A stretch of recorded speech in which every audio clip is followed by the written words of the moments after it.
Hello everyone and welcome to Harv's World for another episode of Chellington Valley. Well, everybody is hard at work today. Very hard at work today. Farmer Jack. Man, he's quick. He got field 92 ready to harvest again, and you can see I've got everybody out there working. They're probably going to be on that field all day. I expect them to be there all day. They've been going at it since early this morning, as you can see. They are harvesting triticale, or triticale, or triticale, whatever you want to call it. Trita something. I've heard it called many different things. Triticale is what I know it as, so I'm just going to stick with triticale and leave it at that. So I am on my way to the main store. Reason being is there's a good price for linseed right now, and I'm going to sell this off and see what we can do with it. Fingers crossed that it brings in a nice little income. I don't expect a lot, but hopefully it will bring in enough to cover the cost of producing it and add a little bit to the coffer. Then I've got a busy day planned, very busy day. I've worked out a deal with one of the local farmers here. Well, you'll see. And I have a very big surprise, a very big surprise. In fact, let's hold off on that for just a little bit. But I think you're gonna like it.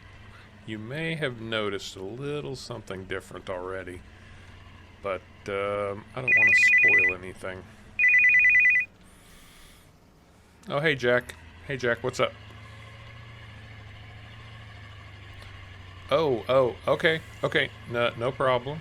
Hey, no need to apologize. It's my bad. I made an assumption based on what we've done in the past. I just kind of made an assumption, and so I apologize for that. I will call over there right now. I'm sure they've got some of it baled up already, so we will deliver those bales to you. And then I know you would rather go loose probably, so we'll just leave the rest of it, and you can take care of that. Okay. All right. Thanks, Vin. Well, Jack wants his straw this time, so that is not for us, which is a little bit different, but, I mean, it was just something left over before at the time, so let me call those guys real quick. Really quickly. Hey, Julie. Let Hugh know that he can stop baling the straw. He should put the baler away. Yeah, Farmer Jack wants the straw this time, so we're not going to get that. But have him collect up any bales that he's already done and run them over to Farmer Jack's. And if he doesn't know how to get there, I'm sure either you or Kevin can fill him in. And then ask him to, because he's not really going to be much help at that point, ask him to grab the mower and start mowing field 104 for me. Yeah. Because I need some silage for my sheep. Okay. Thanks. Bye.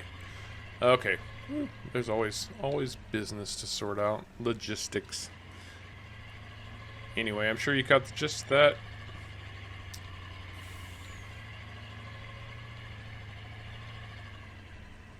And not only that, I made about 5,300 on the triticale. Remember when I harvested it, I said it was at about 335. Well, today it's at 403.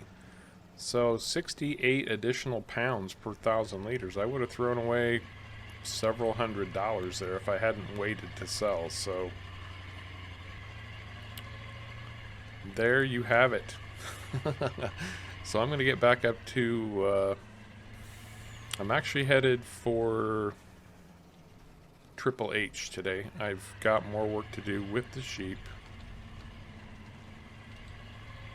And a couple other things. I have a plan. I always have a plan. I'm always sorting something out. We are going to get that taken care of.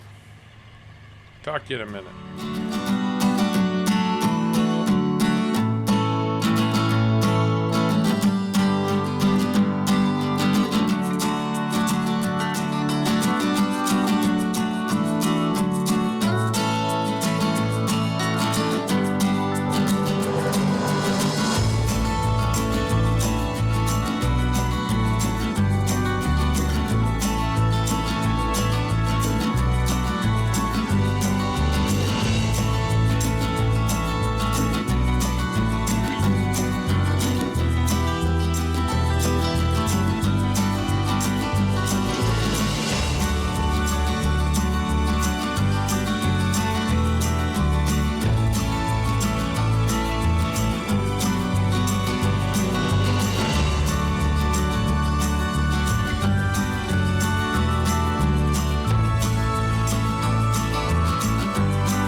Yes, that's right. I have got my very own house. No more trailer. No more trailer. Oh, I'm so happy. So happy. Nice little English sort of cottage, if you will. Lots of little flowers. Some planter boxes. I even have a nice little area back here to have company over. Whatever I want to do. A little bit of a storage shed here. Oh, this is amazing. Love it. Absolutely love it. No more trailer life for me. No more trailer life. Hallelujah. Oh, man. Just got to keep putting that one foot in front of the other. That's what you got to do.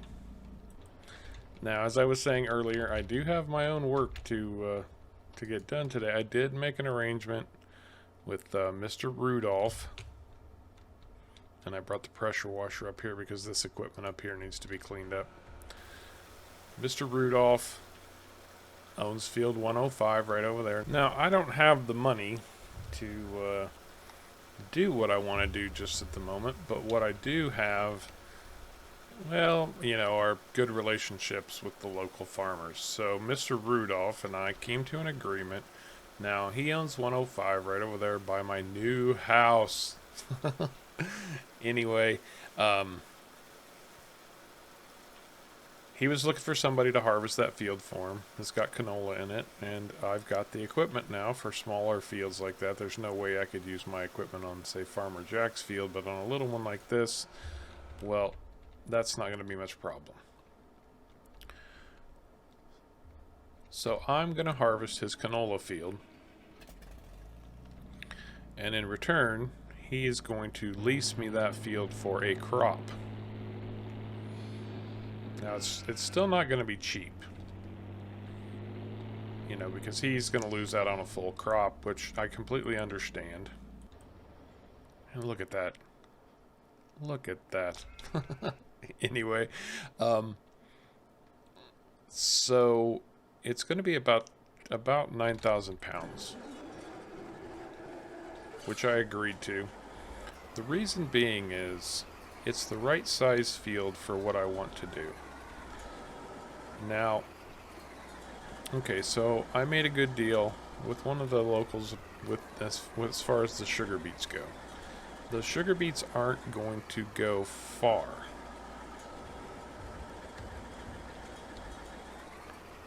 So what I need to do is find a replacement. Well, I found out that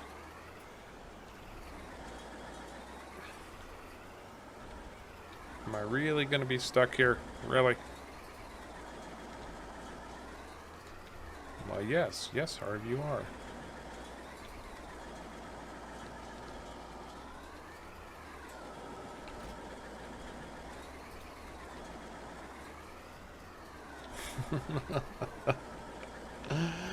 Oh my gosh. Stop it. Okay, so this is a little bit narrow. Now let's do this. I'm going to push that back around like that. Try to swing around like this, which is what I should have done, or at least I should have done it at this angle in the first place.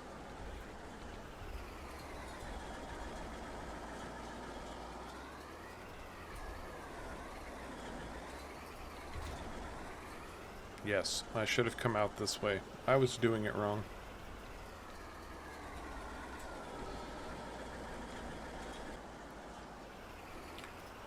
So anyway, yes, I needed to find a replacement for those sugar beets because I can't buy them. I mean, I can buy them, but it's going to kind of defeat the purpose of the sheep. I need to be self-sufficient on the sheep. So, and yes, I forgot to unlatch my header before I came around to hook up to it. So what I'm going to do, and it's going to mean a new piece of equipment, but what I am going to do is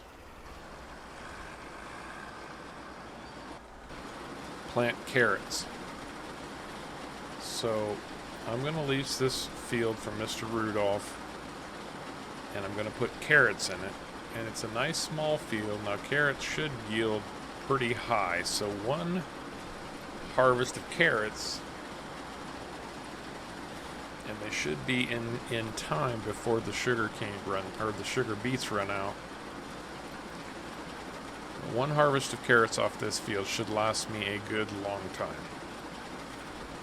Plus it'll give me a chance to purchase a new piece of equipment, which in turn will allow me to plant additional crops, like corn or sunflowers maybe. So that's where we stand at the moment. I'm going to get this field harvested. I'm sure everyone is working hard for Farmer Jack at the moment.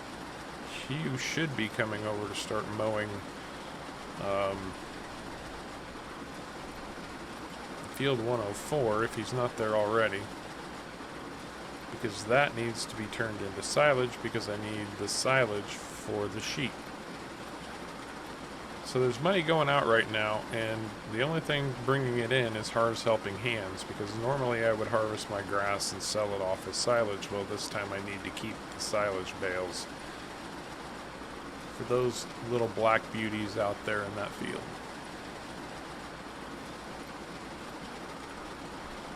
Let's see where we're at in just a little bit. Alright. One small field of canola taken care of. Oh, look at that. My soybeans are almost ready to harvest too. That will not be for today.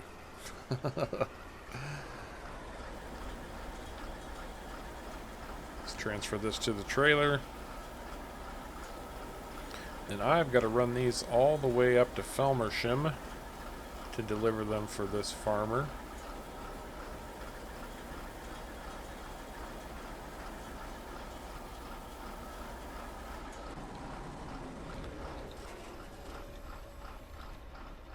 And then I'm going to give him a call and see what he's going to do about this lease.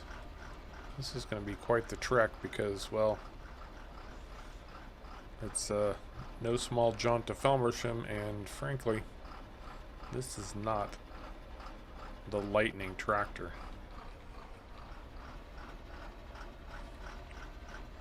Not lightning speed whatsoever.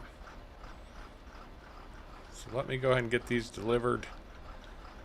And we're going to see about Field 105 and what it'll do for us.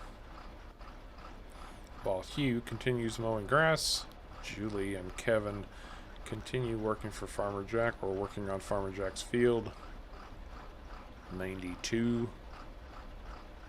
And the day's wasting. It's almost noon. It's alright. Quite alright. Alright, that is all sorted out. At least for the moment. So I got the job done. Delivered the product. Had a little bit left over. Made money off of that. Made money off of the contract agreement. And then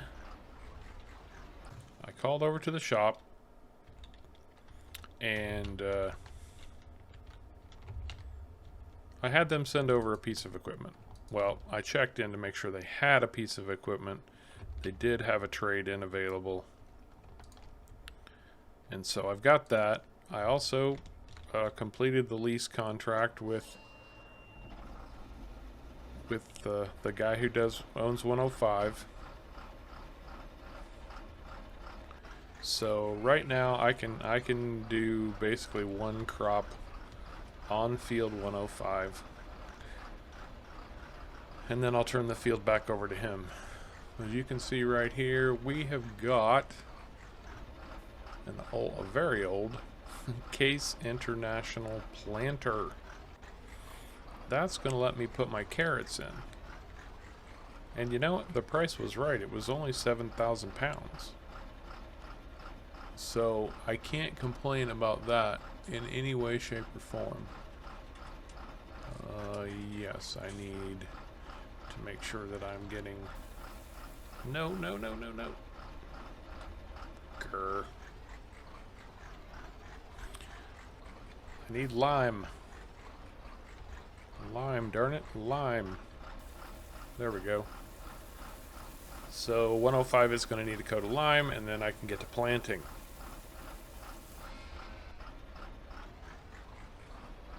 Hugh is hard at work on 104. In fact, not only has he got it mowed, he's got it windrowed, and he's already baling over there. Look at that. You can almost see him in the distance there.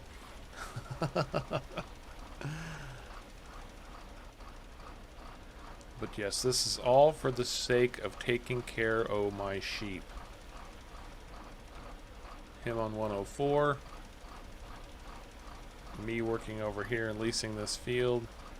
Now, an argument can be made that I should have just gone ahead and bought it, and that's probably true. That's probably true. But I didn't. I mean, I'm really stretched at this point.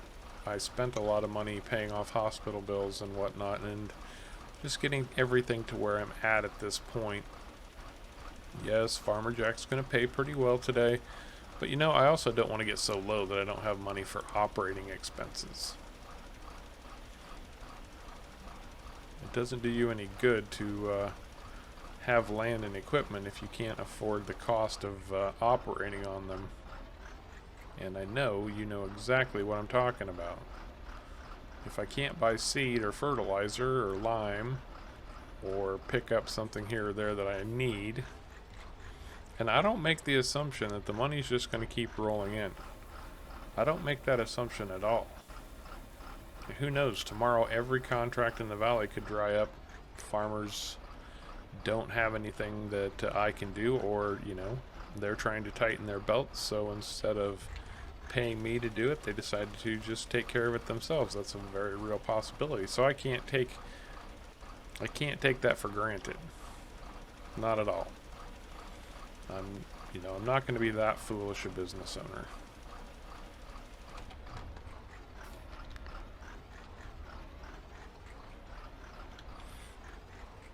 I am distinctly trying to do this by the numbers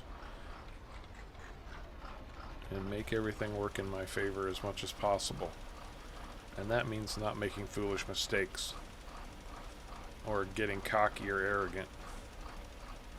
Because, while Harv's Helping Hands is the premium farm helper service in Chellington Valley, at the same time, I can't assume it's going to stay that way. Hard work, man. Hard work. Hard work and sound decisions. And something that I've discovered? Somebody said to me recently, and it really resonated, made a lot of sense. was that more has been lost by Whoa, whoa, hey, what the? That got funky all in a hurry. That never happened before. More has been lost by indecision than by bad decision.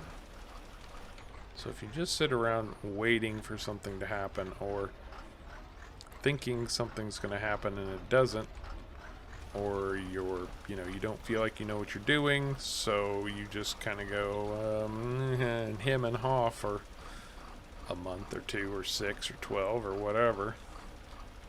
And all that time you could have been taking advantage of a good decision that you just were afraid to make. So anyway, that's the premise I'm working on.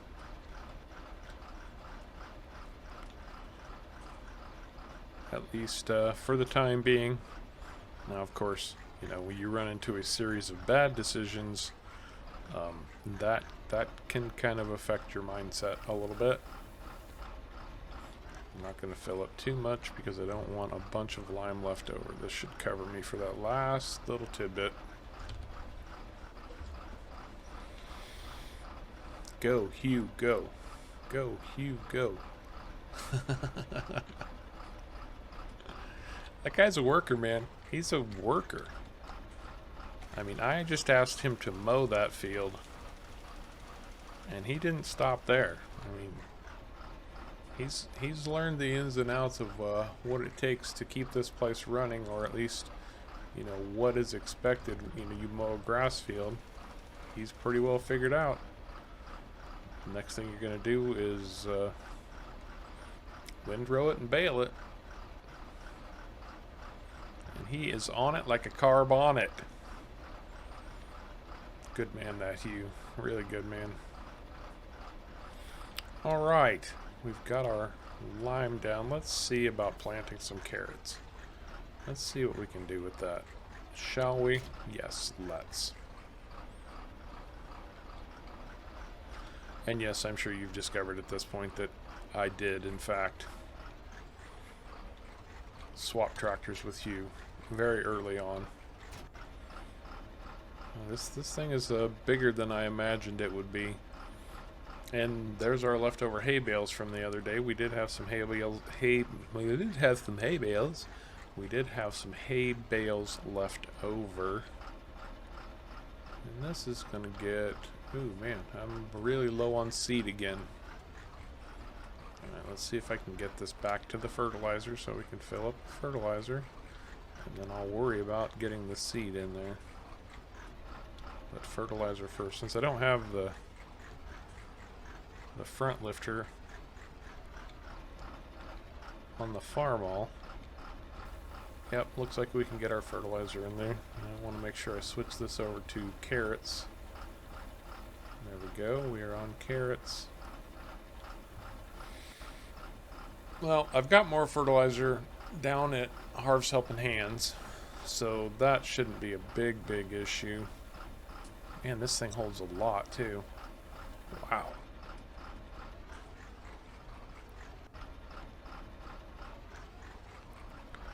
And I should be able to swing right around here and grab the seed.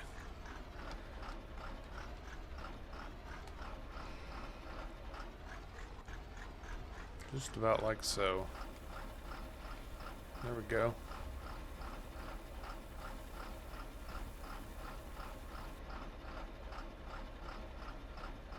Oh yeah, that's not much seed. I don't know how much seed carrots are going to take, but I didn't have nearly as much as I thought or hoped I would anyway. Alright, we're going to unfold this bad boy. Oh, look at that. That's got a nice spread on it too. Wow. Got a real sense of deja vu all of a sudden. Fire it up, drop it down.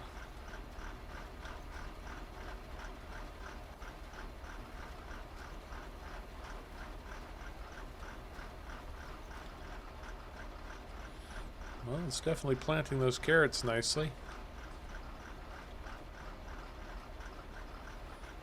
It's some deep furrows there. That's interesting.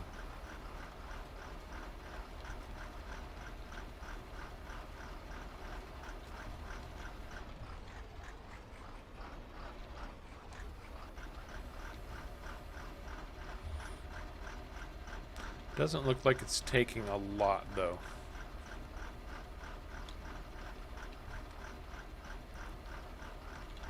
Doesn't look like it's taking a ton of carrot. This is going to get a little bit weird, but this is such a small field, I'm not sure that I can really get it to do anything any other way.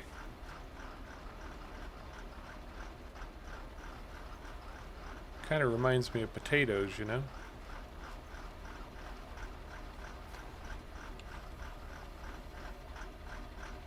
Actually, it very much reminds me of potatoes.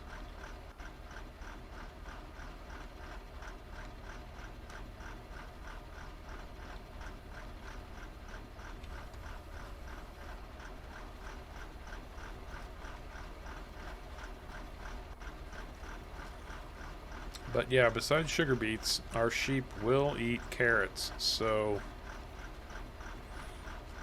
these should do them quite nicely, and if what happens actually happens, I have a sneaking suspicion that we're going to end up with a lot, and I mean a lot of carrots.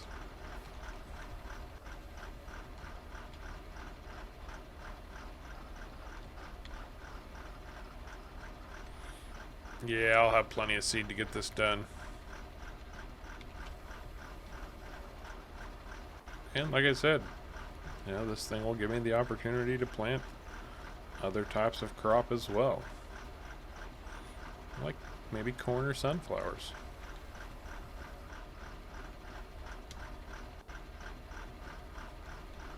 It's doing a very good job, though. Very good job.